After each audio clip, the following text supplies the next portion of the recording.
Muy buenos días, mi nombre es Lucas Cartes, soy neurólogo, trabajo en el Instituto de Neurocirugía y también soy, digamos, residente nocturno en la Clínica Universidad de los Andes y me toca hoy día hablarles de TEC y trauma raquimedular a alumnos de sexto de medicina.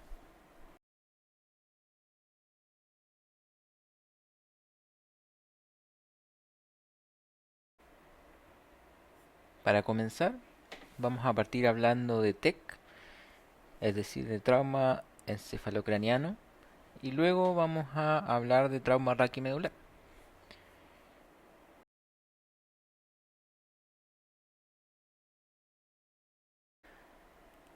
Los objetivos de esta clase es que ustedes puedan aprender a evaluar y clasificar un trauma encefalocraniano basándose en el enfoque principal de la urgencia, que es el ABCDE estructurado, y ser capaces de calcular de forma rápida y precisa la escala de coma de Glasgow, de la cual vamos a hablar más adelante.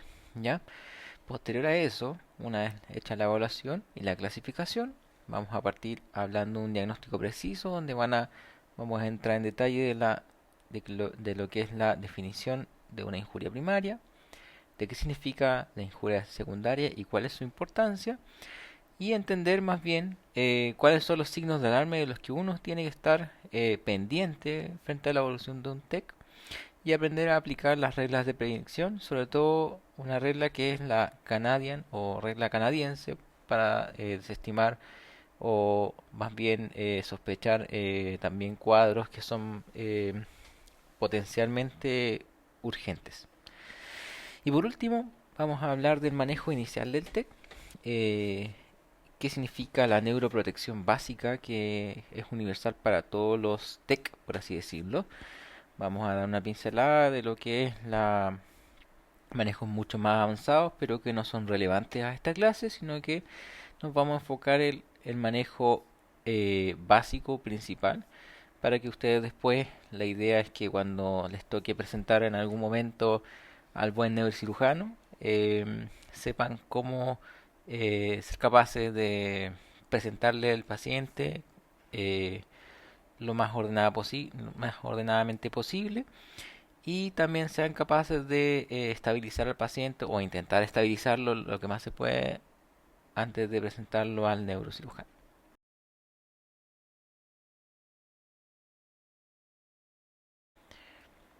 Primero que nada, hay que entender la definición de traumatismo encefalocraniano. Primero que nada, el traumatismo encefalocraniano no es cualquier golpe. ¿Ya? Si bien acá hablamos de un golpe, sacudilla o una lesión penetrante, lo principal de todo esto es la capacidad de producir una disrupción o alteración del funcionamiento normal del cerebro. Ejemplo, un pelotazo. Cuando alguien juega fútbol y le llega un pelotazo, sin embargo, a la persona no le pasa nada y es capaz de seguir en el juego, en la cancha, sin tener ningún problema, eso no se puede considerar un traumatismo encefalocraniano.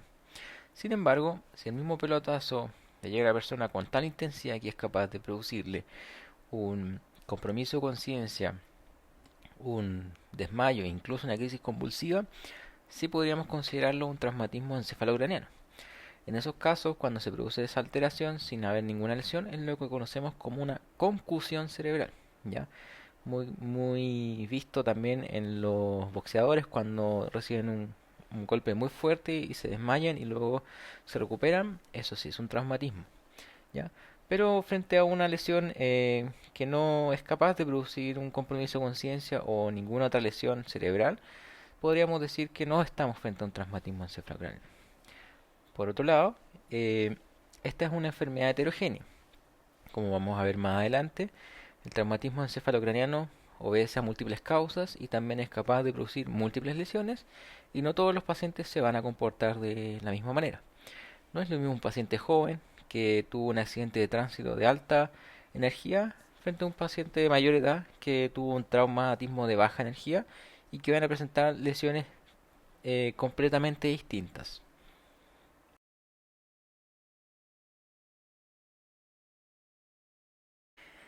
Para que ustedes sepan, a modo de introducción, el TEC es una de las mayores causas de discapacidad y muerte a nivel mundial y produce una alta carga socioeconómica. Es más, hasta 50 millones de personas a nivel mundial pueden sufrir un TEC, y dentro de las principales causas, como ya lo vimos en las diapositivas anteriores, es que por un lado tenemos los accidentes vehiculares y por otro lado tenemos las caídas. Los accidentes vehiculares están mucho más asociados a gente joven y por otro lado las caídas se asocian a gente de mayor edad. Como ustedes pueden ver ahí en el gráfico, eh, la mayor cantidad de los TEC son TEC leve, que corresponden al 80%, un 10% van a corresponder a los moderados y un 10% van a corresponder a los severos.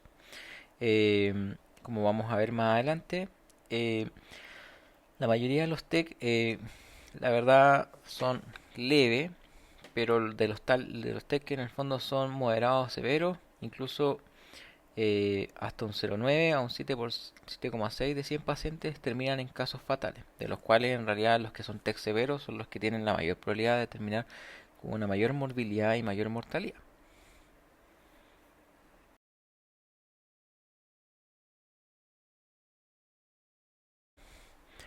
A modo de resumen, en la fisiopatología básica, el manejo del TEC se basa en un principio fundamental. El daño está dado en dos fases. Tenemos una injuria primaria, que lamentablemente esa injuria nosotros no podemos actuar en ella, no podemos prevenirla, ocurre en el momento del accidente, ¿ya? Las medidas de prevención van orientadas, en el caso de los accidentes vehiculares, a las reglas del tránsito, y en el caso de las caídas, a ajustes dentro de la casa o ajustes de medicamentos, por ejemplo, a los adultos mayores para intentar prevenir los síndromes de caída, ¿ya? Pero en esos casos nosotros no podemos actuar, ¿ya? Y ahí es donde se produce la injuria primaria y las lesiones primarias que vamos a ver más adelante. Son las que incluyen, por ejemplo, el daño mecánico directo, el tipo de mecanismo que produce contusiones, laceraciones, incluso formas más severas como el daño accional difuso. ¿Ya? Ahí vamos a tener todo lo que es el hematoma subdural, el hematoma epidural, las fracturas, entre otras. ¿Ya? Es, digamos, irreversible en el sentido de que no la podemos prevenir o la podemos evitar nosotros como médicos. ¿Ya? Y luego viene la segunda injuria, que es la que nosotros sí debemos estar presentes y es la que nosotros nos vamos a enfocar a intentar evitar o prevenir, ¿ya?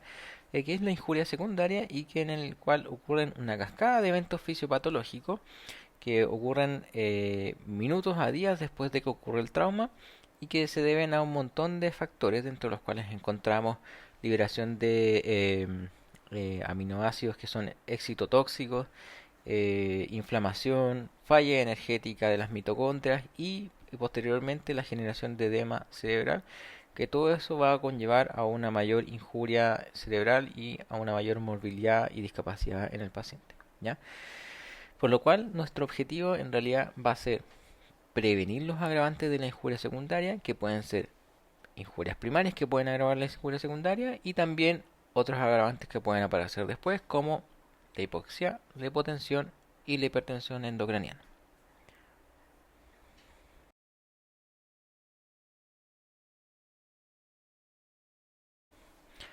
¿Cómo podemos clasificar el TEC? Hay distintas formas de clasificarlo. La más conocida es la que se usa en clínica, ya que es según la escala de Glasgow. Ya esta escala, para que ustedes sepan, es una escala muy útil, muy fácil de aprender y muy rápida de sacar, por así decirlo. Ya fácil de evaluar rápidamente. Ya y por lo tanto también es muy fácil, es muy reproducible, ¿ya? Es decir, entre personas probablemente la variabilidad interobservador no va a ser tan drástica, no va a variar más de 2 puntos, por ejemplo. En estos casos, cuando uno usa la escala de Glasgow, no podemos dividir el TEC en leve cuando la escala de Glasgow está entre 13 y 15, moderado cuando está entre 9 y 12 y severo bajo 9, de 8 para abajo, ¿ya? Hay escalas como la escala de Marshall y Rotterdam que están basadas en las imágenes que uno ve, en donde hay injurias primarias, injurias secundarias, y eso le da una clasificación, digamos, pronóstica y de gravedad al paciente según el tipo de injuria primaria que tiene, ¿ya? Y por otro lado tenemos según mecanismo de la lesión.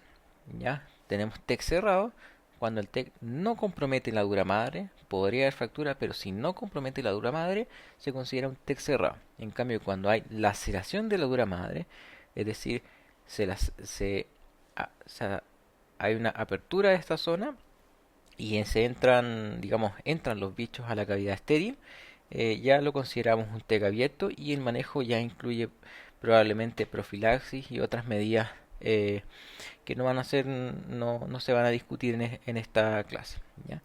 Para que ustedes sepan y van a encontrarlo después cuando estén en la práctica, existen clasificaciones que en realidad no están estandarizadas, como por ejemplo la que se conoce como TEC complicado, ¿ya?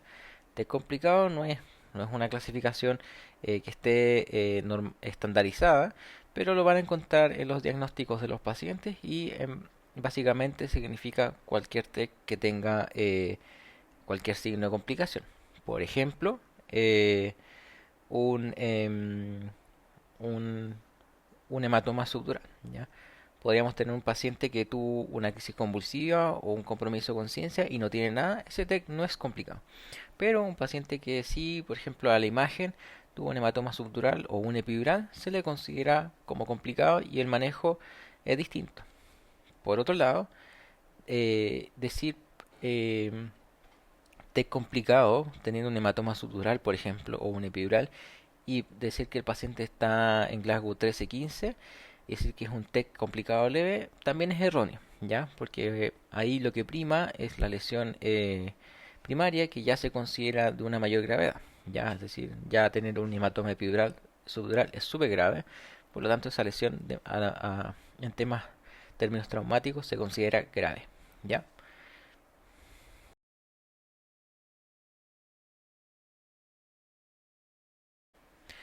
¿Cómo vamos a entrar nosotros a hacer la evaluación en el TEC? Lo principal es hacer el ABCD, que ya lo habrán escuchado probablemente. Corresponde a una evaluación idealmente jerárquica que parte por la vía aérea y la ventilación y es básicamente partir con asegurando la vía aérea con una movilización estricta y de la columna cervical. Recordar que los TEC eh, son parte, digamos, es un trauma y por lo tanto en caso de traumas de alta energía, no hay que solo considerar el TEC como la única posibilidad de que el paciente tenga alguna lesión. Estamos hablando ya de un paciente que a lo mejor no solo tiene daño en la cabeza, sino que puede tener daño en todo el cuerpo. Columna cervical, abdomen, tórax, entre otros. ¿Ya? Por lo tanto, hay que considerar eso dentro de la evaluación de un paciente con un TEC, sobre todo aquellos TEC que tienen sospecha de alguna trauma de alta energía. ¿Ya? Importante ver el patrón respiratorio, administrar oxígeno en caso necesario y una meta ideal sería mantener la saturación de oxígeno mayor a 90, intentando evitar la hipoxia a toda costa porque la hipoxia es perjudicial para el cerebro. ¿Ya? Por otro lado, partiendo de la circulación y el déficit, lo más importante es estabilizar la hemodinamia, recordar que también lo mismo un TEC también puede ser parte de un politraumatizado y tener un choque hemorrágico por otras causas. Por lo tanto, ahí lo más importante en estos casos es evitar la hipotensión y idealmente para el cerebro nos importa mucho asegurar una sistólica sobre 110, ¿ya? De hecho, hasta un solo episodio de hipotensión podría empeorar el pronóstico, ¿ya? Esta es una de las partes más importantes que es evaluar el déficit neurológico, ¿ya? Y aquí, dentro de la escala de Glasgow, es muy importante evaluar el tamaño de las pupilas, evaluar si las pupilas son simétricas, que eso es lo más importante, y posterior a eso, calcular el Glasgow por reanimación, ¿ya? Recordar que uno evalúa la simetría de las pupilas, el tamaño, y eso nos va a indicar si es que podría haber, por ejemplo, una compresión por alguna masa en caso de que las pupilas sean asimétricas o no. ¿Ya?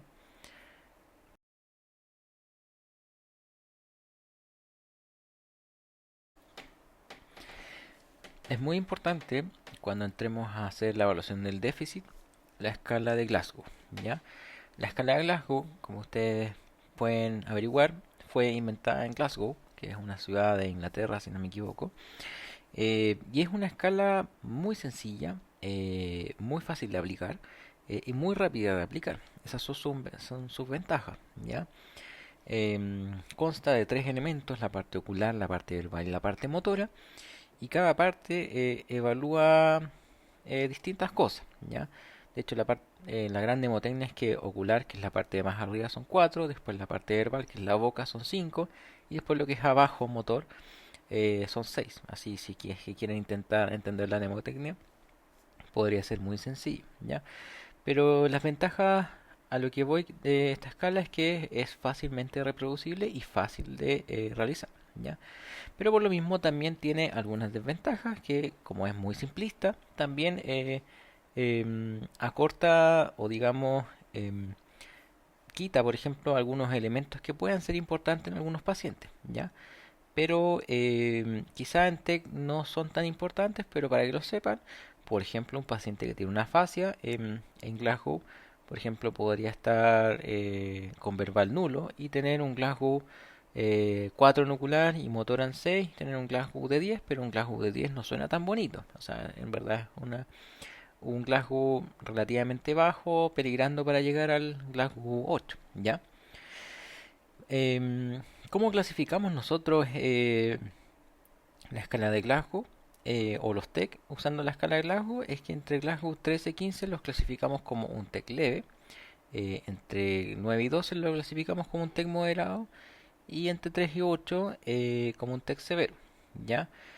¿Quiénes son los más graves? Claramente los que están entre 3 y 8. De hecho, cuando ustedes tengan un paciente entre 3 y 8, probablemente ese paciente, en realidad con toda seguridad, ese paciente va a tener que requerir protección de la vía aérea y probablemente termine en intubación. El caso más, digamos, difícil es el TEC moderado, porque el TEC moderado está, digamos, en el limbo, ¿ya? En este caso, el TEC moderado puede estar en un Glasgow 10, pero si el TEC moderado va avanzando desde un 10 a un 8, probablemente ese TEC va a terminar intubado, ¿ya? Distinto es un TEC que está entre 3 y 15, que uno ya sabe que puede estar más estabilizado. Pero ahí lo más importante es ver en qué evolución va el paciente. Si es un paciente que va progresando al deterioro, probablemente ese paciente va a requerir protección de la vía aérea si es que va avanzando muy rápido, ¿ya? Versus el paciente que puede mantenerse estable en un TEC, por ejemplo, leve, probablemente ese paciente va a ser observado y se manejará con mucha menor observación, por así decirlo, mucho menos riguroso, ¿ya?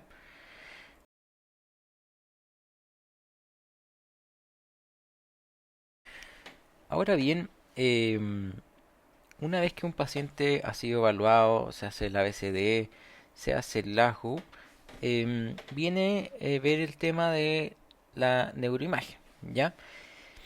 Está claro que cuando un paciente está con un TEC moderado y un TEC severo, es con toda probabilidad que ese paciente va a requerir sí o sí una imagen, porque hay que demostrar que no tenga una injuria primaria importante, ¿ya? Por otro lado, el gran problema está en los pacientes con, digamos, TEC leve, ¿ya? Porque esos pacientes son los que uno tiene que determinar si va a ir a un escáner o no, y además porque, como lo vimos al principio, el 80% de los pacientes son TEC leve. Por lo tanto, el recurso del escáner es más limitado versus el TEC leve, el TEC moderado y el TEC severo, que son mucho menos la cantidad de pacientes, ¿ya? En el caso de los TEC leve, se diseñó una escala, que es digamos, una regla canadiense, para intentar, digamos, tratar de ver qué pacientes podrían beneficiarse mucho más de un TAC que otros pacientes, ¿ya? Entre esto tenemos algunos que pueden tener factor de alto riesgo a tener una lesión, una injuria primaria, una injuria que vaya a evolucionar en las próximas horas, o que quiera una intervención neuroquirúrgica. Por ejemplo, un paciente que haya llegado a un Glasgow 15 o que haya partido en Glasgow 15, pero por ejemplo al llegar al box ya no está en Glasgow 15, sino que está en Glasgow 13, ese paciente probablemente va a requerir una neuroimagen, ¿ya? Si un paciente está en Glasgow 15, pero por ejemplo tiene una fractura de cráneo abierta o tiene hundimiento, ese paciente tiene indicación de imagen, ¿ya? Lo mismo que si tiene signos de fractura de base de cráneo, como vamos a ver más adelante, el signo de mapache o el signo de Battle, que son muy sugerentes de una fractura de base de cráneo, ¿ya? Que hay que tener alta sospecha en estos casos y en caso de encontrarlo, ir directamente a una imagen, ¿ya? Dos o más episodios de vómito pueden ser signos sugerentes de una hipertensión endocraniana incipiente, por lo cual deben necesitar una neuroimagen, ¿ya? Y un paciente mayor de 65 años, no olvidar que esos son los pacientes que tienen mucho más riesgo de hacer hematomas subdurales, y como los hematomas subdurales, como vamos a ver más adelante, son de un origen principalmente venoso, el, la irrigación o digamos el sangrado venoso es mucho más lento que el sangrado arterial, y por lo tanto esos pacientes pueden estar bien en un momento y a las 24 horas ser otro paciente, ¿ya? Entonces los pacientes mayores de 65 años se les recomienda idealmente hacer una imagen, ¿ya? Ahora si pasamos a factores de riesgo medio, eh, en estos casos habría ahí uno puede pensarlo un poco más si va a requerir o no un escáner, pero hay ciertas cosas que uno podría temerle en el caso de que podría necesitar realmente un escáner. Por ejemplo, una amnesia retrógrada, que es que el paciente después del impacto no recuerde qué pasó en esos minutos que tuvo el impacto. Probablemente ese paciente sí va a requerir una imagen para descartar que no haya una complicación. Un paciente que tuvo un trauma de alta energía probablemente también va a requerir una imagen, y en esos casos es muy importante preguntar cómo fue el accidente vehicular, por ejemplo, ya sea o un pasajero eyectado o un fallecido en el evento, o que fue golpeado por el vehículo, o que se cayó o que tuvo una caída a nivel o más de 5 escalones. Son mecanismos que pueden ser muy peligrosos dependiendo del tipo de paciente, ¿ya? Y por otro lado, acordarse que los pacientes anticoagulados también van a requerir un escáner independiente si el trauma fue leve o no, porque tienen mucho más riesgo sangrado, sobre todo los pacientes que tienen más de 65 años.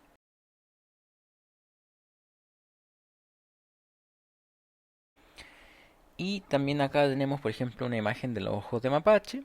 Este es un dibujo, pero para que vean más o menos cómo es que uno ve acá la equimosis periorbitaria, que básicamente puede ser sugerente de una fractura de base del cráneo, en donde la sangre se infiltra hacia los tejidos blandos y se ve esta equimosis acá, ¿ya?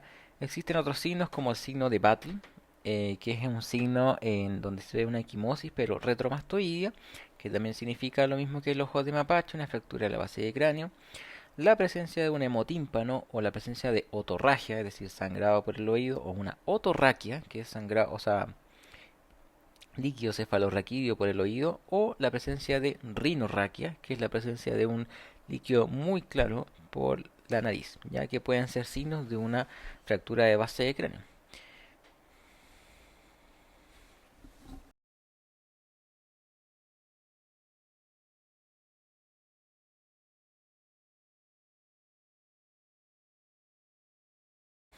Una vez que hacemos la imagen o indicamos la imagen, nosotros vamos a ir a buscar lo que son las injurias primarias, ¿ya? Recordar que las injurias primarias son estas lesiones que no son prevenibles, sino que ya vienen de base con el accidente, por así decirlo. Y las podemos dividir en lesiones focales y difusas.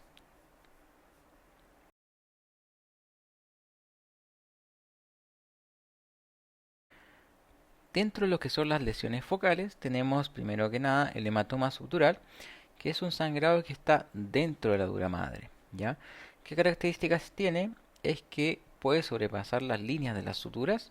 Son la principal etiología son por lesiones de venas puente, por así decirlo, que conectan el cerebro con lo que es el cráneo, y está dado principalmente en pacientes de mayor edad donde ya hay una cierta atrofia cerebral, y por lo tanto estas venas, digamos, se estiran teóricamente.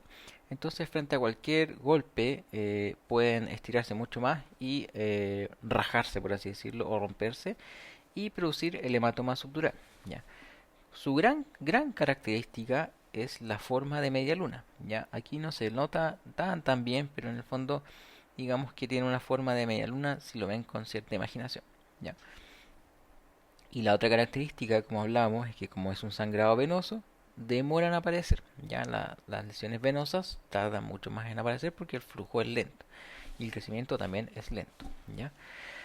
Versus el hematoma extradural, que es un sangrado que se da entre lo que es la tabla interna del cráneo y la dura madre, y que no sobrepasa las líneas de las suturas, pero sí muchas veces está asociado a una lesión de una arteria, que es principalmente la arteria meningia media, ¿ya?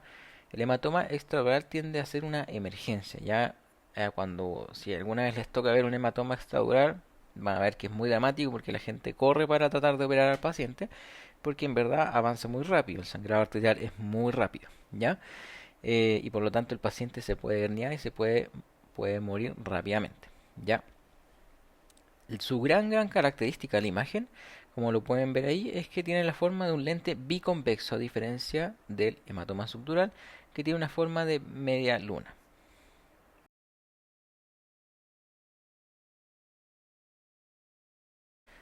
Otras lesiones focales son la hemorragia subaracnoidea, que es muy frecuente dentro de los TEC. Es un sangrado fino que se da en el espacio subaracnoideo. Su gran característica es que se aloja entre los surcos, se produce como un relleno de los surcos cerebrales, y se ven unas hiperdensidades entre medio, ¿ya? Eh, Muchas veces no provoca ninguna alteración, sin embargo puede ser causa de confusión, y como la sangre es muy irritativa a nivel de la corteza, también puede ser riesgo para tener alguna crisis convulsiva, ¿ya? Otras lesiones, por ejemplo, tenemos la hemorragia intraventricular, que es básicamente sangre en los ventrículos, que puede ser por algún hematoma que estuvo cercano a los ventrículos y que drenó los ventrículos, pero su gran problema es que al drenar en los ventrículos la sangre se coagula y puede tapar las zonas de flujo de los ventrículos y terminar asociando una hidrocefalia que termina siendo una urgencia neuroquirúrgica.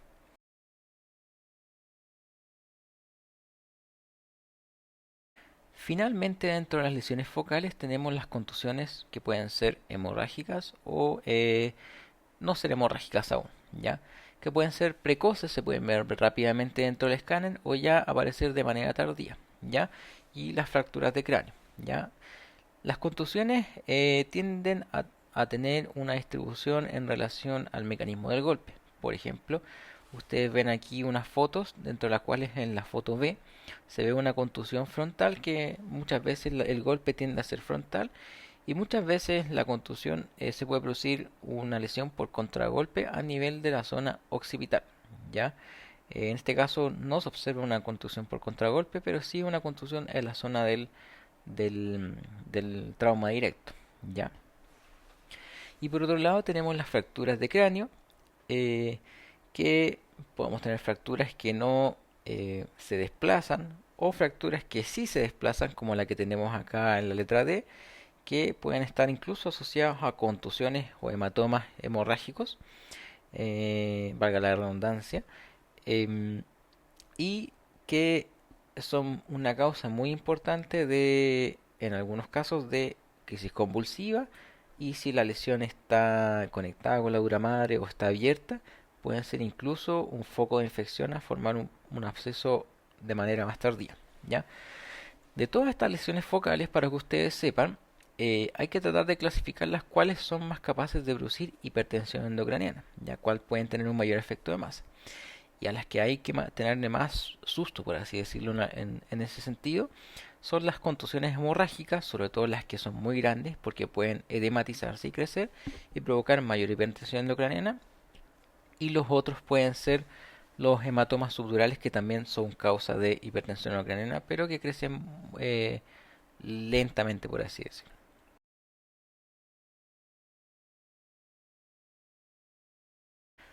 Por otro lado, tenemos las lesiones que ya son más bien difusas, y que generalmente orientan a un peor pronóstico, ¿ya? Tenemos lo que es el edema cerebral, como pueden ver en esta foto, que es la C, que se ve un cerebro que se ve completamente edematizado, en donde no se aprecian los surcos, por ejemplo, se pierde la diferenciación córtico-subcortical, e incluso no se puede ver muy bien lo que es los ventrículos, ¿ya? Esto es un edema cerebral difuso. En este caso es un paciente que probablemente tiene una lesión probablemente catastrófica, y que tendría posibilidades incluso de evolucionar a una muerte encefálica, ¿ya? Y tenemos otras lesiones que se conocen como las lesiones por daño axonal difuso, que son lesiones que se producen principalmente en mecanismos de cizallamiento, es decir, mecanismos donde se produjo traumas de alta energía o rotatorios, que se produjo un cizallamiento y un estiramiento de la, de la sustancia blanca versus la sustancia gris, que tienen distintas densidades, y finalmente digamos que se corta el axón y se produce el daño axonal, que puede ser difuso. Este daño axonal lamentablemente no es fácil de observar en un escáner, de hecho muchas veces no se ve un escáner, y lo que uno piensa que uno cuando tiene un daño axonal difuso es que uno ve un compromiso de conciencia que no es explicable por ninguna de las lesiones de injuria primaria y que no se ve nada al escáner, ¿ya? En esos casos lo que uno tiene que ir a hacer es idealmente tener alguna resonancia en mano para intentar diagnosticarlo. Ya, muchas veces no es posible, pero para que lo sepan, el daño axonal difuso se sospecha en un paciente que haya un compromiso de conciencia sin una clara explicación en una imagen.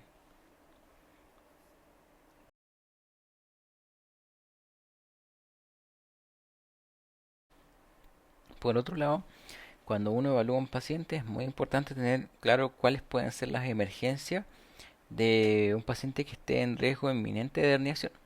Como ustedes saben, cuando aparece un aumento de volumen importante en el cerebro y se produce una expansión de este volumen rápidamente, los otros componentes del cerebro se desplazan en busca de un lugar de menor presión, ¿ya? En estos casos, como ustedes pueden ver, se producen lo que son las hernias. Tenemos hernias cinguladas, hernias transtentoriales, hernias uncales y la peor de todas, que es la hernia amigdalina, que es la que puede producir un paro cardiorrespiratorio por compromiso de los centros respiratorios, ¿ya? Hay otras más espectaculares como la hernia transcalvaria, que se produce en contexto de algún trauma y se sale la hernia por el cráneo, ¿ya? Eh, ¿Cuáles son estos signos de alarma? Ya, primero que nada existe lo que se llama la triada de Cushing, ya que es el paciente estos pacientes tienden a desarrollar una hipertensión muy importante, una bradicardia y además un patrón respiratorio que es bien irregular, pero que es un signo que puede ser muy sugerente de una importante, digamos, hipertensión endocraniana y estar muy cercano a lo que es el paro cardiorrespiratorio por hernia tonsilares, ¿ya?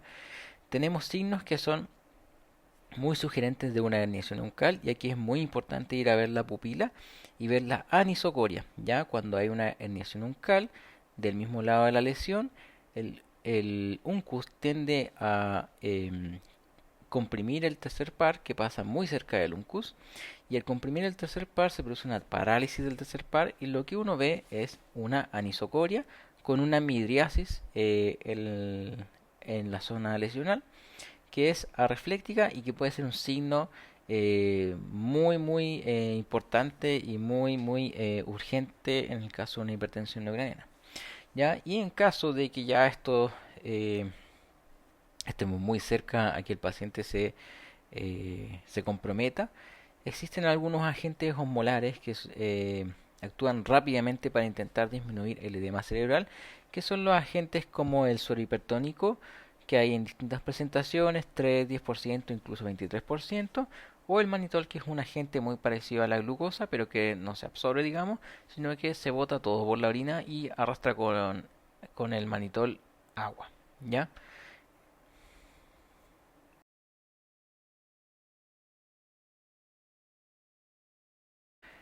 Ahora finalmente, ¿qué hacemos cuando ya tenemos una injuria primaria establecida, un T establecido ya clasificado? Viene lo que nos importa más como médicos, en verdad, no neurocirujanos, que son los que van a entrar a operar la injuria primaria, sino que es la prevención de la injuria secundaria, ¿ya?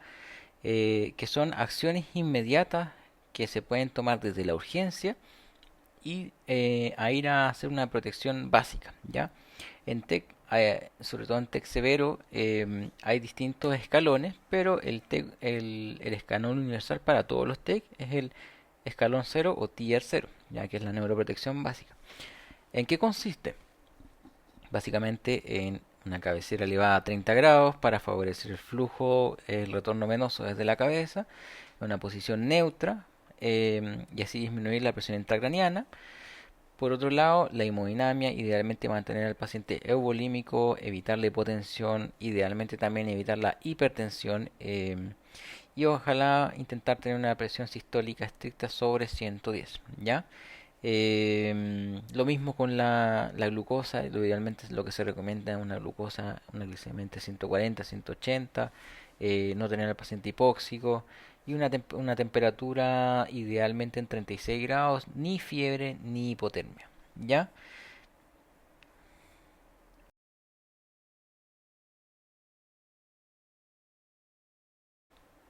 Para que ustedes sepan, esto ya no es un objetivo de la presentación, pero en el caso del TEC severo, el manejo se vuelve un poco más avanzado, ¿ya? Y empiezan a aparecer los otros escalones. Ustedes se habrán preguntado si es que existen, si existe un escalón cero, probablemente existen más escalones. Pues bueno, aquí se los presento, ¿ya?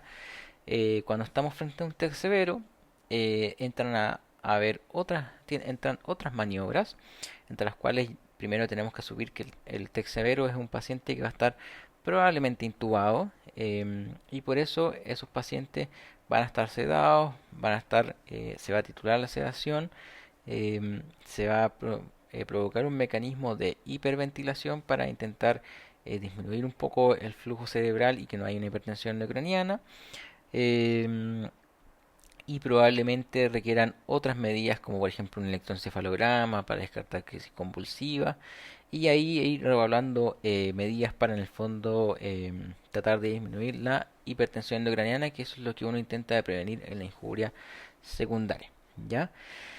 Aquí vemos varios escalones, pero para que ustedes sepan, el concepto es que a medida que uno sube en cada escalón, las medidas son mucho más agresivas, en teoría son mucho más efectivas, pero también son mucho más deleterias para algunas cosas, ¿ya? Y también tienen menos evidencia porque al mismo tiempo de ser tan deleterias, también no son tan usadas, son para algunos pacientes, ¿ya? Por ejemplo, en el escalón máximo, que es el escalón 3, por ejemplo, tenemos el tema de ajustar la temperatura a una hipotermia, o hacer un bolo de sedación más importante, o un coma barbitúrico, o incluso una cranectomía descompresiva, ¿ya?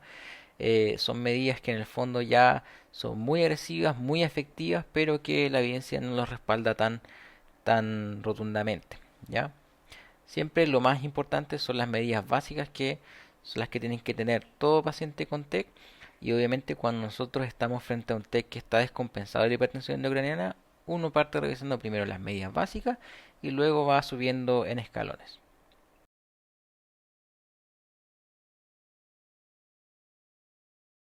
Finalmente, dentro de los criterios de derivación, ¿cuándo ustedes tendrían que llamar sí o sí a un neurocirujano o intentar derivar a un centro de trauma? Bueno, él se lo resumí acá, pero lo idealmente sería es que tengamos hallazgos que en el fondo en el TAC puedan ser sugerentes de que va a requerir una cirugía, por ejemplo, un hematoma epidural sí o sí, ese sí o sí, y o un subdural que tenga más de 5 milímetros de grosor o que tenga una focalidad asociada, ¿ya? Contusiones muy grandes, mayores a 4 centímetros, recuerden que las contusiones son las que están más asociadas a hipertensión endocraniana, y la hipertensión endocraniana se desarrolla con el transcurso de los minutos, horas. Por lo tanto, hay que tener mucho ojo con las contusiones más de 4 centímetros porque pueden producir mucho edema cerebral.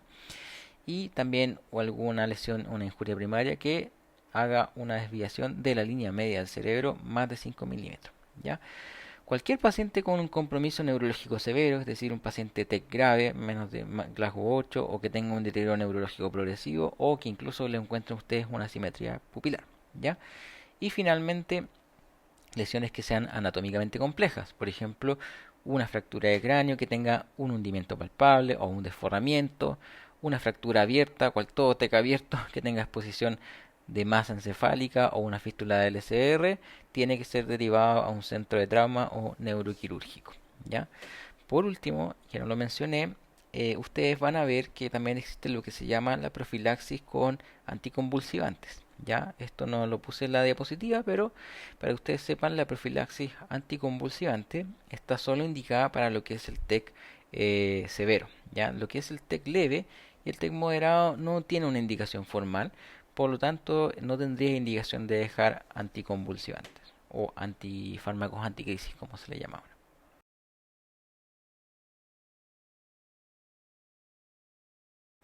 Y finalmente, ¿cuándo despacharemos a nuestro paciente a su hogar? Bueno, ahí obviamente va a depender de a dónde lo vamos a despachar realmente, ¿ya? En el caso del TEC leve, si es que cumple los criterios que ya habíamos visto y requiere alguna imagen, y se lo hacemos y está normal, bueno, probablemente lo demos eh, con indicación de alta a la casa con observación si es que hay algún adulto responsable, algún cuidador que lo pueda ver, ¿ya?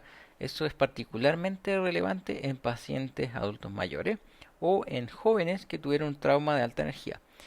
Para que ustedes sepan, en general los traumas de alta energía tratan de no mandar, no mandar a la casa al menos después de 24 horas, pero puede pasar, ¿ya? En el caso del TEC moderado, es un paciente que probablemente tenga alguna injuria primaria que sea leve y por lo tanto ese paciente sí o sí va a requerir una hospitalización estricta. Quizá no en una UCI, puede ser una UTI, incluso hasta médico quirúrgico en algunos casos, pero sí requiere una hospitalización para observación y por último repetir un escáner a las 24 horas.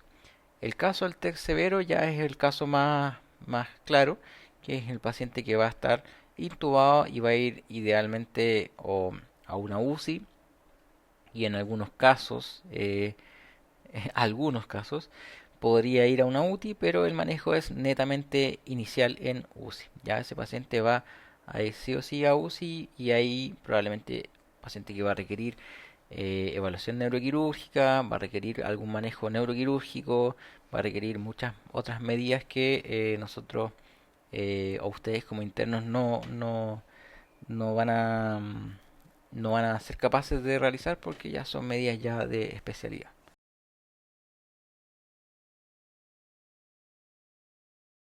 Ahora vamos a hablar un poco de trauma raquimedular. Para que ustedes sepan, el trauma raquimedular es como el hermano chico, el hermano pobre del trauma cráneoencefálico, pero igual merece algunas palabras, en verdad hartas palabras, pero vamos a intentar hacerlo un poco más rápido, a pesar de que igual es bastante complejo.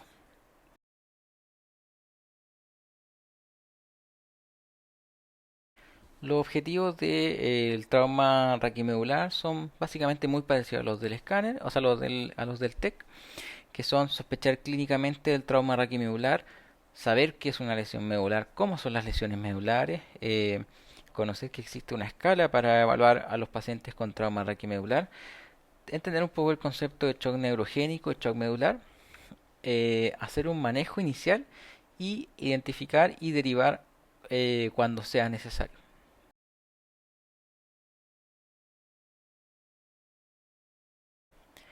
Dentro de la epidemiología del trauma raquimedular ocurre algo muy parecido a lo que es el TEC.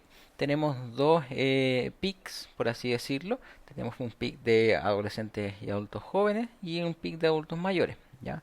En el caso de los adolescentes y los adultos jóvenes, la mayor cantidad de traumas raquimedulares se dan principalmente en traumas de alta energía, en caídas o accidentes de vehículos motores, principalmente motos, ¿ya? Eh, Probablemente ustedes van a ver en algunos centros scooter que está de moda últimamente, pero hasta el momento no tenemos mucha noción de lo que ocurre con los scooters, pero habitualmente lo que es el trauma raquimedular se asocia mucho al accidente en motocicleta, ¿ya?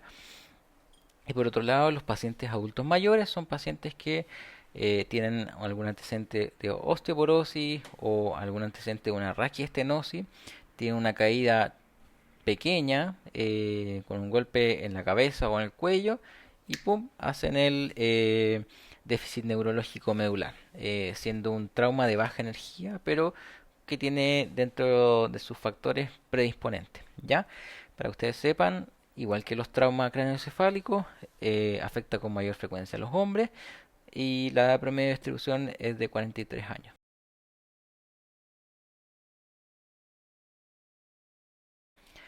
La etiología, bueno, dentro de las causas más frecuentes, accidentes automovilísticos, caídas, ya más raro arma de fuego y los deportes, ¿ya? Últimamente las caídas han ido superando los accidentes, por lo cual es muy importante estar consciente de que, bueno, nuestra población cada vez va a ir más envejeciendo y probablemente vamos a tener mucha más frecuencia de caídas que accidentes automovilísticos, porque a medida que la población se va educando más, va teniendo más normas y reglas en cuanto a lo que es las leyes de tránsito, probablemente los accidentes automovilísticos van a ir disminuyendo y van a empezar a aumentar las caídas como lo que estamos viendo ahora.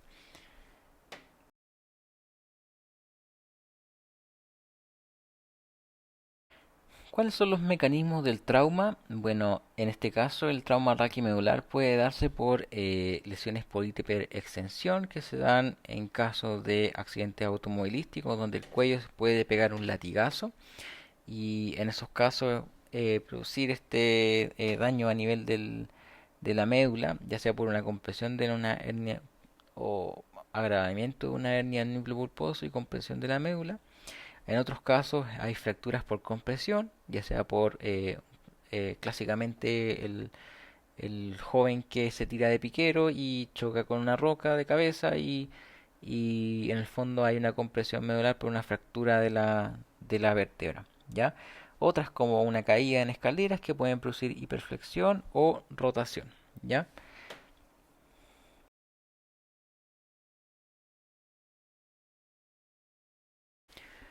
La fisiopatología es muy parecida, digamos, a lo que es el trauma cráneoencefálico, en el sentido de que tenemos una lesión primaria, como ya la vimos, y después tenemos una lesión secundaria, que es la que nosotros vamos a ir a tratar de manejar o intentar de que no ocurra una peor, un empeoramiento del déficit que tenga el paciente, ¿ya? Lamentablemente, a diferencia del trauma cráneoencefálico, la lesión secundaria acá no está tan definida como lo que es el trauma cráneoencefálico, pero hay algunos matices que vamos a ahondar para que lo tengan claro y que ustedes pueden tener presente cuando tengan que ir a la hora de evaluar a un paciente con un trauma raquimedular.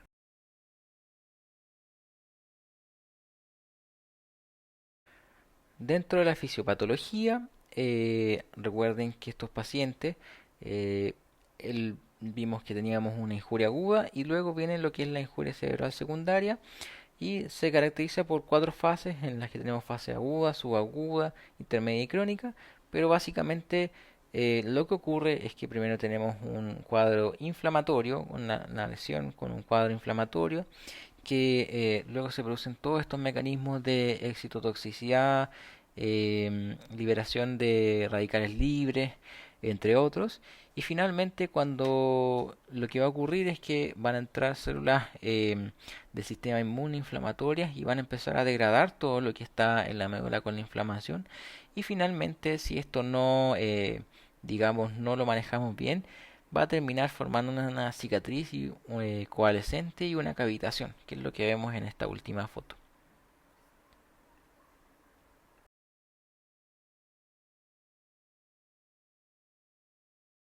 El punto más importante del trauma raquimedular es, para ustedes es cuándo sospechan un trauma raquimedular, ¿ya? Lo más importante es identificar el mecanismo de alta energía en el caso del paciente joven. Obviamente en el caso del paciente adulto mayor es mucho más difícil y probablemente tienen que tener una alta sospecha. Pero en el caso de un trauma de alta energía, todo paciente politraumatizado se le considera que tiene una lesión espinal hasta que se demuestre lo contrario, ¿ya? Y eso quiere decir en accidente de tránsito, en caídas de altura o en impacto directo, ¿ya? Por lo tanto, sus pacientes van a requerir collar cervical rígido y una tabla hasta la evaluación en el box, ¿ya? Estos pacientes se van a movilizar en tabla, no se van a movilizar, no se van a tomar, no se van a hacer nada, no se van a mover caminando, nada, se mueven en bloque, ¿ya? ¿Cuáles son las banderas rojas en el caso de un trauma raquimedular? Que tenga un dolor agudo en la columna, en la línea media espinal, la presencia de algún déficit motor o sensitivo bilateral o más bien asimétrico, una paraparesia por ejemplo, o un nivel sensitivo, la pérdida o alteración del control de esfínteres es muy sugerente de un cuadro de un daño medular. Y en casos de un paciente que tenga una lesión medular muy alta, vamos a hablar sobre 3.6, podemos tener lo que se llama un shock neurogénico, que lo vamos a definir un poco más adelante. Es un paciente que cursa con hipotensión y bradicardia inexplicable.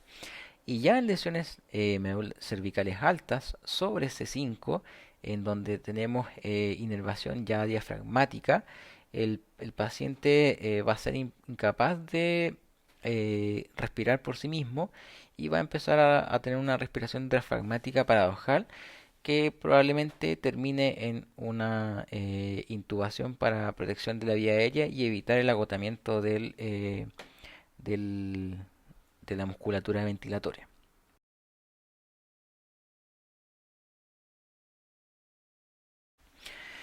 ¿Cuál va a ser el manejo? Bueno, el manejo es muy parecido al trauma cráneoencefálico, pero vamos a considerar que aquí el paciente tiene que estar inmovilizado. ¿Ya?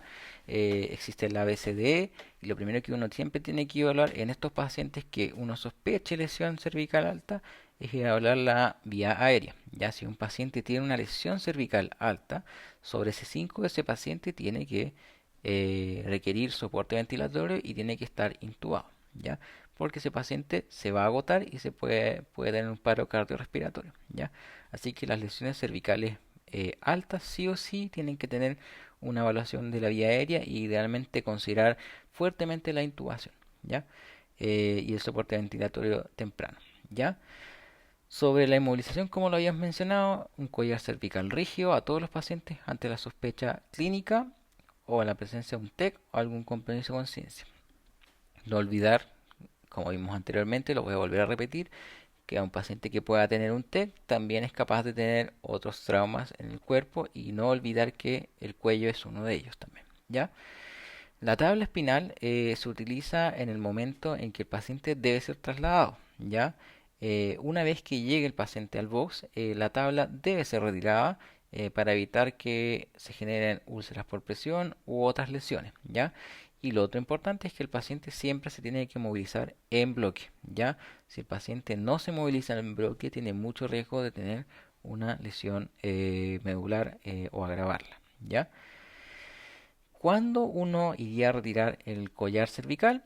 Existen algunos criterios, pero lo más importante es contar con alguna imagen que asegure que el paciente no tiene una lesión, ¿ya?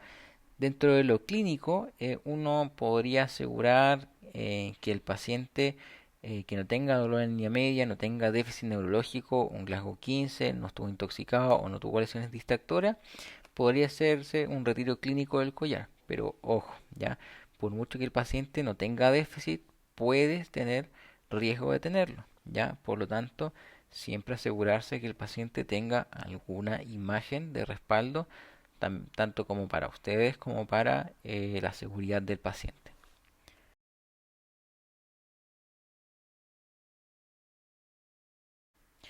Dentro de la evaluación neurológica, el examen físico aquí es muy importante. Em, Vamos a hablar un poco más adelante de los tipos de lesiones medulares, pero aquí quería mostrarles lo que es la escala ASIA, ¿ya? La escala ASIA es una escala que fue diseñada para el trauma raquimedular. Como ustedes la ven, la verdad es que no parece tan sencilla de ser usada, ¿ya? Tiene algunos beneficios en el sentido de que está hecho para personas eh, que en el fondo no tengan que aplicar un examen neurológico o tengan poca expertise en el examen neurológico y se puedan guiar por esta escala, ¿ya? También es una escala que está estandarizada, por lo tanto es muy útil en caso de que quieran hacer estudios o en el caso de que quieran tener algún criterio objetivo para evaluar al paciente, ¿ya? Pero insisto en que, por ejemplo, nosotros como neurólogos no la usamos mucho porque nos basamos mucho en el examen físico, pero sí, por ejemplo, otro profesional, como puede ser un traumatólogo, puede ser un médico general, no necesariamente tiene la expertise de hacer un examen neurológico y podría llegarse por esta escala. Pero ojo que igual es una escala no tan fácil de utilizar. ¿ya? Em,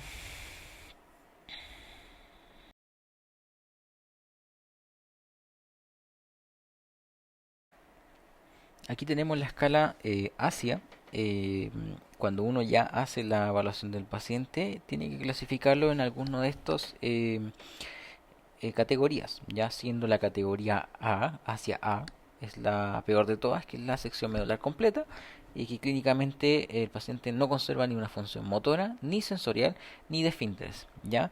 En cambio la B ya es una incompleta, pero es la más severa de las incompletas, en donde conserva la parte sensorial, pero no hay funcionalidad motora por debajo del nivel neurológico, incluyendo segmentos S4 y S5, es decir, los segmentos de los esfínteres, ¿ya? Y a medida que va, digamos, bajando la letra, se va volviendo más leve, ¿ya? Hasta la E, que ya es la normal.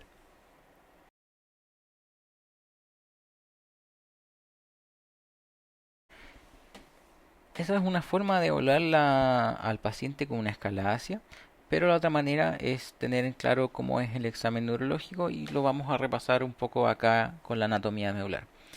Recuerden ustedes que dentro de la médula nosotros tenemos varios tractos. Tenemos el tracto córtico-espinal, que es la que lleva la vía piramidal, el tracto espinotalámico, que es lo que lleva la vía termoalgésica, y las columnas dorsales, que son las que llevan la sensibilidad propioceptiva, ¿ya? Y recuerden que cada tracto tiene su, digamos, su decusación en distintas partes, ¿ya? Siendo la decusación de las pirámides, la de la vía córtico-espinal, que está a nivel del bulbo, la decusación de la vía propioceptiva, que está a nivel también de la médula, perdón, del bulbo, y tenemos la decusación del tracto espinotalámico, que ocurre dentro de los primeros segmentos al llegar la vía del dolor, la vía sensitiva al dolor, y que luego inicialmente decusa los segmentos inferiores y luego sube ya decusada. Ya eso es muy importante cuando queramos evaluar un paciente que tiene un trauma raquimedular.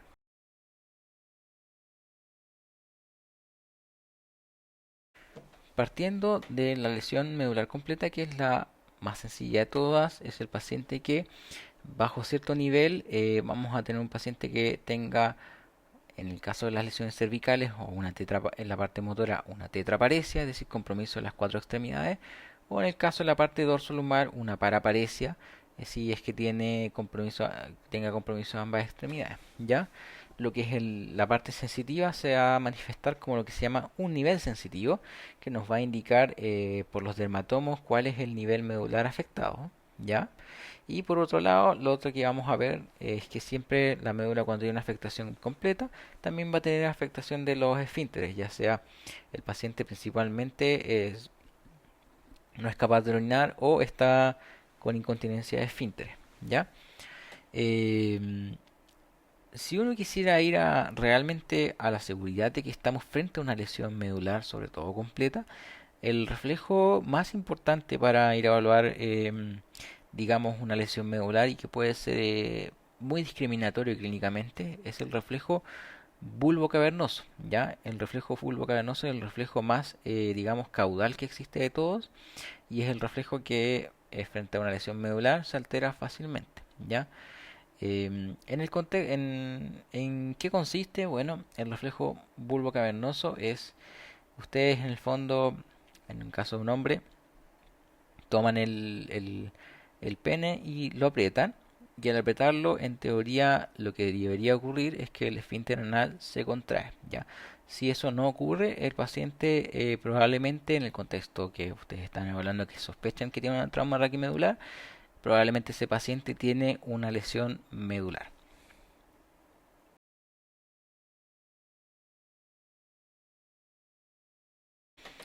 Ahora bien, las lesiones medulares incompletas son las lesiones que vamos a ver ahora, que son distintos síndromes que vamos a tener medulares y que en el fondo se caracterizan porque o hay un compromiso motor eh, sin un compromiso sensitivo, o hay un compromiso motor parcial con un compromiso sensitivo, o entre todas sus o distintas variaciones de eso. compromisos de un lado de un tipo de modalidad y compromisos de otro lado de otra modalidad.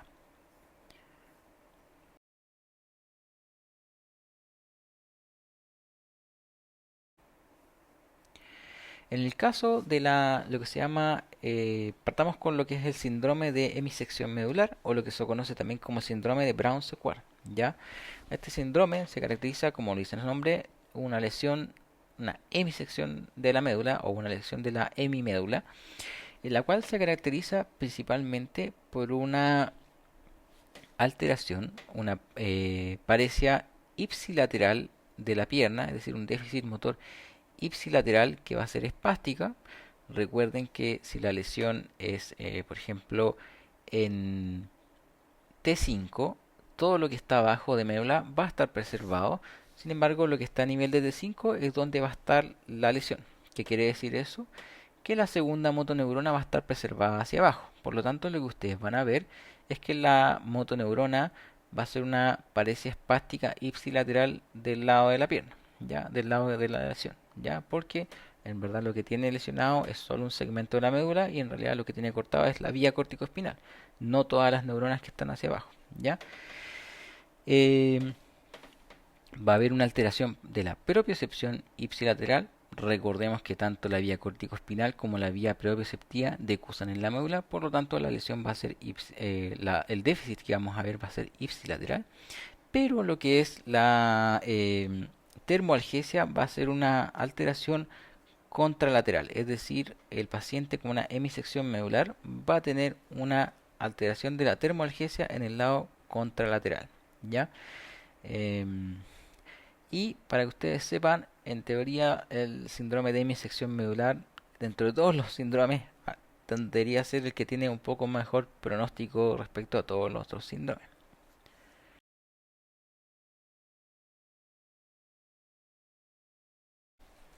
Existe lo que se llama el síndrome cordonal anterior, eh, en donde tenemos una afectación principalmente de los dos tercios anteriores de la médula, ¿ya?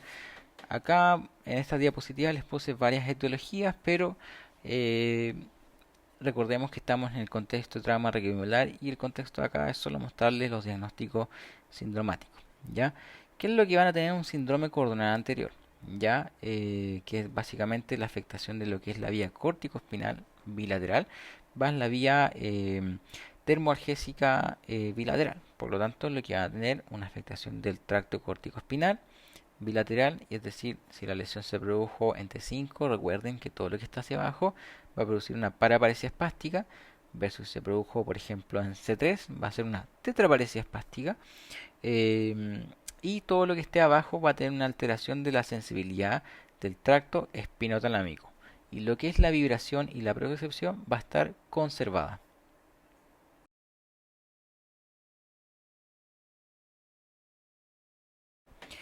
En el caso de síndrome de cordón central, lo que vamos a tener es una alteración de principalmente la termoalgesia bilateral y lo que se produce es como un nivel sensitivo, ¿ya?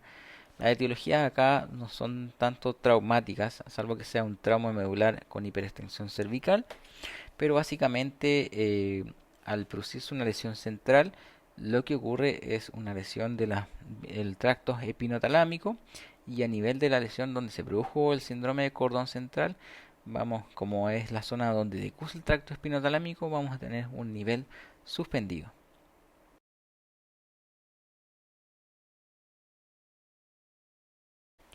Tenemos lo que es el síndrome cordonal posterior, que netamente, así como lo dice su nombre, afecta predominantemente lo que es la propiocepción y el propiocepción y el tacto fino.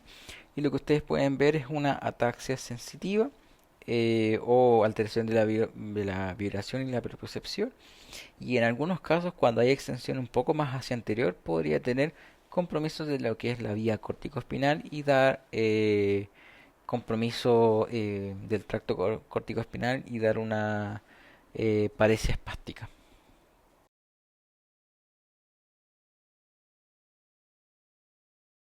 Ahora bien, aquí hay otros síndromes que también pueden verse presentes, que vale la pena mencionarlos, que son el síndrome de cono medular. Recuerden ustedes que la médula llega hasta nivel de L2, L3 y la última parte de la médula es lo que se llama el cono o conus y luego aparece una cacharrada o un montón de raíces que es lo que se conoce como la caudequina, que son las raíces que van a salir por L1, L2, L3, L4, L5 hasta S5, pero ya en ese punto no hay médula, ya solo hay raíces, ¿ya? ¿Cuáles son las diferencias? Es que lo que es el cono medular, como es la zona en donde está a nivel de los esfínteres, es la zona del núcleo de los esfínteres, cuando hay una afectación del cono medular, una de las características más importantes es que la disfunción de los esfínteres es muy severa y muy precoz, es decir, al inicio del déficit, ¿ya? Y el déficit motor no tiende a ser tan importante porque las raíces a ese nivel no dan un compromiso motor evidente. De hecho, las raíces no tienden a afectarse, sino que lo que se afecta es el cono, ¿ya? Eh, Tiende a dar un cuadro de que se llama de anestesia muy característico en silla de montar, pero que es bien simétrico, ¿ya? Porque se afecta toda la médula y esa zona da un cuadro más bien simétrico. Versus lo que son las raíces de la caudequina, va a dar un cuadro más bien de disfunción esfinteriana mucho más tardío, porque probablemente no se afectan todas las raíces, sino que se afectan algunas de las que están flotando por el canal medular. Y por lo mismo, cuando tenemos afectación de solo algunas de las raíces, vamos a tener una anestesia en silla de montar que es más bien asimétrica, pero en estos casos sí podemos tener un compromiso mucho más marcado de lo que es la fuerza, porque aquí ya hay raíces que sí van a dar em, digamos, van a llevar las vías motoras y que, y que pueden ser comprometidas mucho más rápidamente.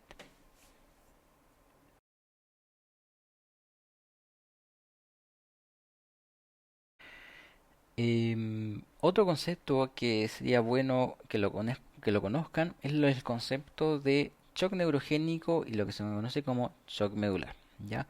¿Qué es el shock neurogénico? Es lo que se conoce como un trastorno hemodinámico, es una falla autonómica que se da en lesiones que son encima del nivel T6, ¿ya? Eso es básicamente porque sobre esa zona, si hay una lesión, digamos, sobre esa zona, se produce una lesión del tono, digamos, simpático, ¿ya? Entonces lo que va a predominar después de con una lesión que tenga alteración del sistema simpático es un predominio del sistema parasimpático. Y lo que el paciente va a tener es una hipotensión, bradicardia, pero con piel caliente, ¿ya? Es decir, un paciente más bien vasodilatado, ¿ya? Se comporta más o menos como un shock vasodilatado, ¿ya? Em, Su gran manejo en verdad es el requerimiento de vasopresores mientras este sistema simpático empieza a volver a regularse. Mientras tanto el paciente va a requerir drogas vasoactivas para su manejo, ¿ya? Por otro lado, el concepto de shock medular es un poco más distinto. Si bien se acuerdan que hablamos un poco de, ustedes me preguntarán por qué el paciente tiene paresia espástica si en el cuadro agudo en realidad el paciente está hipotónico o no tiene reflejo. Ya.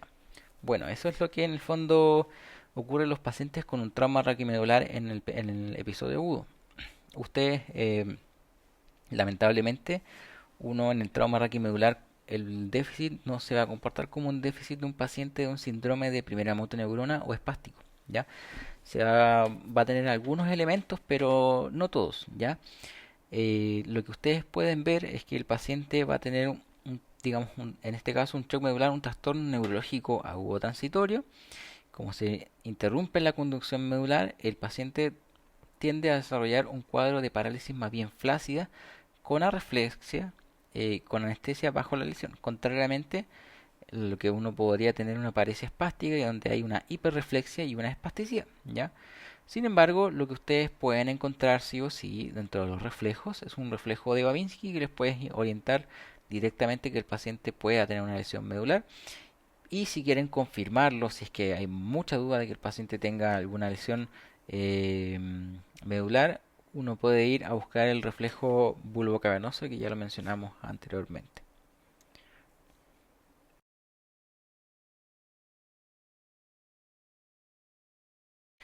Dentro del estudio por imágenes, el trauma raquimedular, podríamos decir que lamentablemente o para grado suyo, sí o sí la imagen estándar es el escáner, ya el escáner de columna, ya que tiene una sensibilidad cercana al 100% de las fracturas óseas, ya. La radiografía, la verdad, ya no se usa en el caso del trauma de alta energía, porque el trauma de alta energía sí o sí va a requerir un escáner, porque no solo va a tener un compromiso del cuello, sino que puede tener un compromiso de todos los órganos, ¿ya? Eh, el escáner es muy bueno para ver fracturas óseas, por lo tanto, que son la principal causa de trauma raquimedular, por lo tanto es la primera indicación a tomar como imagen, ¿ya? Ahora, también está la posibilidad de tomar una resonancia magnética, pero lamentablemente la resonancia magnética no está disponible en todos lados. eh, sí, su ventaja es capaz de evaluar los tejidos blandos, ¿ya? Ver hematomas, compresiones, edema, entre otras cosas, ¿ya? Cuando está indicado frente a la sospecha de que ustedes tengan una alta sospecha de un cuadro medular, pero el paciente no tenga ninguna fractura, ¿ya? Eso es lo que se conoce como SIWORA, que es como Spinal Cord Injury, pero without, sin en el fondo una fractura, por así decirlo, ¿ya? Ese es como el acrónimo, ¿ya? Eh,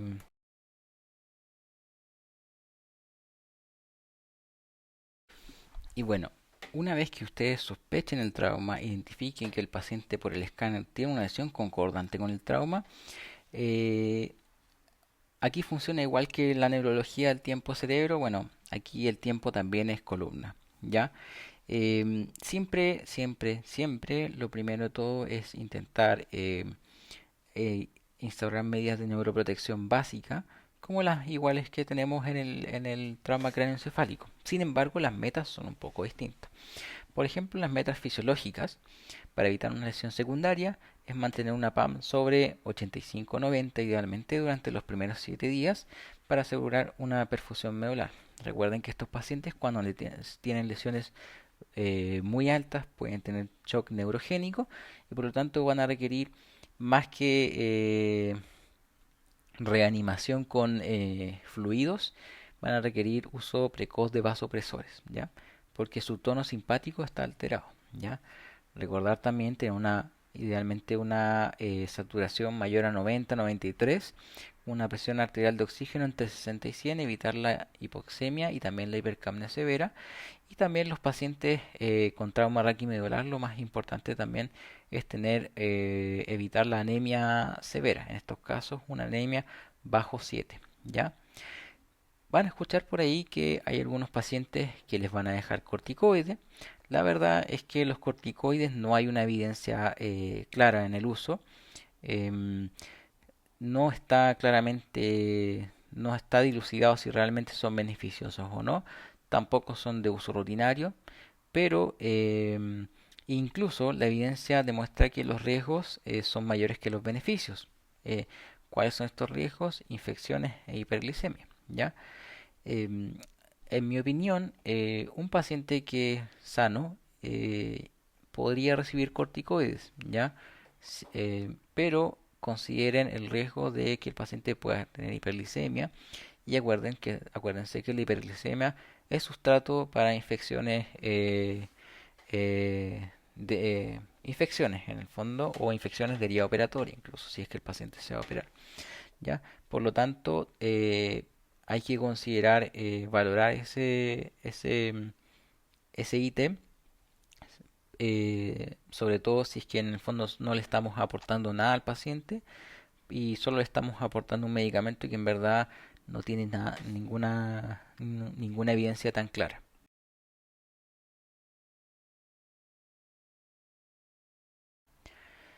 Ahora bien, ¿cuándo uno debería derivar urgentemente a un paciente con trauma raquimedular? Bueno, la verdad es que en el trauma raquimedular lo ideal a todos los pacientes que tienen sospecha de trauma raquimedular es idealmente derivarlo rápidamente, especialmente a los pacientes que tienen una lesión neurológica incompleta, ¿ya? está demostrado que la descompresión temprana dentro de las 24 horas o antes de las 24 horas mejora mucho los resultados neurológicos y funcionales, ¿ya? Pero ¿para qué pacientes? Para los pacientes que tienen lesiones neurológicas incompletas, que se ve alguna compresión medular demostrada, ¿ya? O que hayan tenido un deterioro neurológico progresivo desde el examen neurológico que tuvieron inicialmente a un segundo examen neurológico, o ya un paciente que tiene alguna fractura que vuelve inestable su columna, ¿ya? Todos estos casos requieren de evaluación neuroquirúrgica urgente. El caso del paciente con lesión neurológica completa, lamentablemente es un caso mucho más difícil de evaluar, pero yo creo que en mi opinión el caso debe valorarse caso a caso. Ya no, el trauma raquimedular puede ser algo muy invalidante y la verdad una consulta en estos casos no está de más, ¿ya? Pero estos son los criterios estrictos de urgencia absoluta.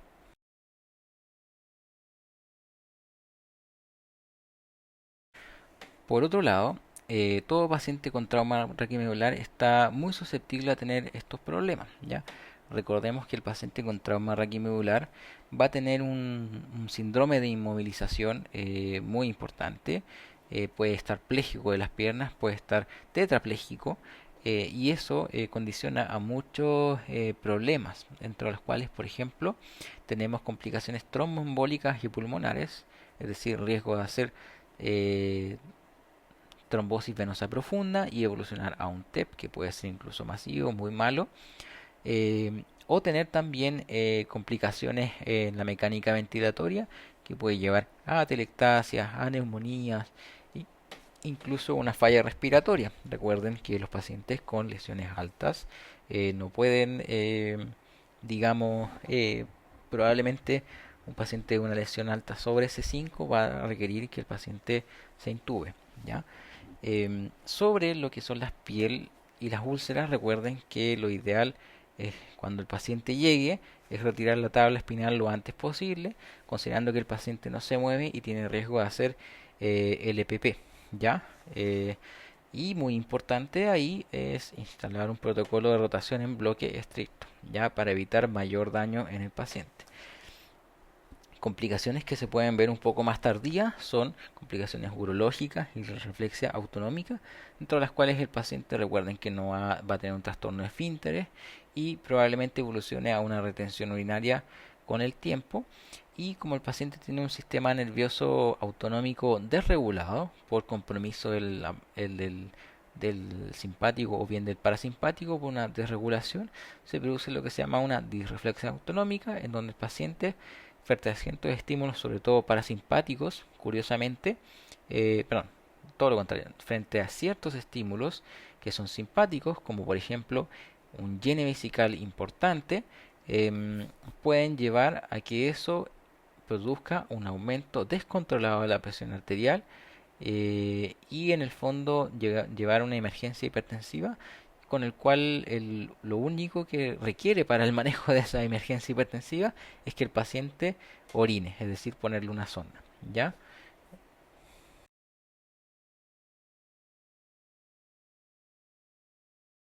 En suma, hemos revisado los conceptos de trauma encefalocraniano y los conceptos de trauma raquimedular.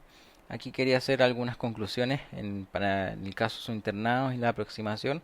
Vamos a hacer un ejemplo con el trauma raquimedular, pero recordar tanto el TEC como el trauma raquimedular tienen sus tiempos. En el caso del trauma raquimedular, como conclusión, recuerden que es tiempo dependiente. Si es que hay algún trauma con una lesión incompleta, recuerden que primero, idealmente, estabilizarlo, otorgarle la neuroprotección básica que se le puede ofrecer a todos los traumas raquimedulares o trauma craneoencefálico y derivarlo de manera oportuna. Ya recuerden, el tiempo en este caso es columna. Ya las metas fisiológicas para el trauma raquimedular, recuerden que no son negociables, lo ideal es una PAM sobre 85 o sobre 90, incluso siendo más estrictos. y por lo tanto eso es lo que requiere la médula para estar bien perfundida. Si nosotros no somos estrictos con eso y le otorgamos una PAM bajo eso, solo estamos perjudicando la médula y en el fondo agravando la injuria secundaria. ¿Ya? Acuérdense que su examen físico aquí es lo que dicta la conducta. Tienen dos posibilidades. Una es guiarse por la enlacia, que yo lo encuentro más complicado, pero si a ustedes les parece una buena idea, esta es una opción válida. O bien su examen clínico es lo que va a dictar la conducta. No olvidar lo que son los reflejos sacros si es que tienen mucho la duda. Y no olvidar también que también existe el reflejo de Babinski, que también les puede ayudar sin ser tan invasivo, pero ante la duda, no olvidar los reflejos sacros, ¿ya? Y por último, reconocer y derivar rápidamente el déficit neurológico incompleto y progresivo a cirugía o una interconsulta precoz con el neurocirujano para cambiar, qué es lo que va a cambiar el pronóstico y la funcionalidad del paciente si ustedes actúan rápidamente.